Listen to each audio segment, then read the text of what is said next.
This is Marco with Tennis Pal, and this is the Tennis Minute. Born 1 month apart in 1952, Guillermo Vilas and Jimmy Connors were at the very top of the tennis world during the 70s and early 80s. Both had unique styles, interesting personalities, and most of all, a big game. They also will be famously connected due to the controversy surrounding the end-of-year rankings from 1977. Although Vilas won 2 out of the 4 Grand Slams, including the 1977 US Open, where he beat Jimmy Connors in the final, the year-end rankings would show Connors at the top. This has been highly contested by fans and insiders alike, and to this day there are many who argue that Vilas is the rightful owner of that number 1 ranking. I tend to agree. For those that want to explore more on the ranking controversy, I encourage you to watch the 2020 Netflix documentary Guillermo Vilas, Settling the Score. Both careers are worthy of Hall of Fame status, with Vilas winning 4 Grand Slams and Connors winning 8. However, Connors was the one that was able to remain in the top 10 well into his 30s, while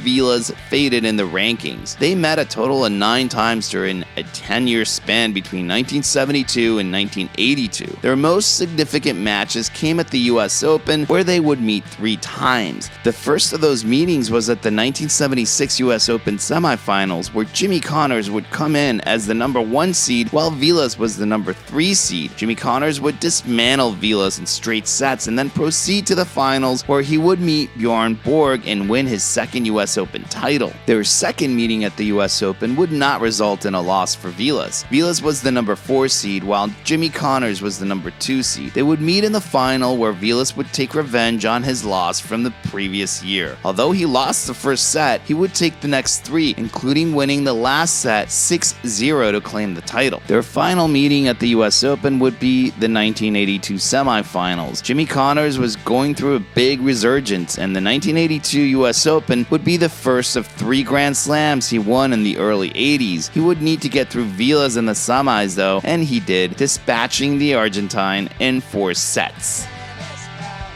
Like always, don't forget to jump on the Tennis Pal app to stay up to date on tennis news, find groups of friends to play with, and get a virtual coach to help with your tennis game.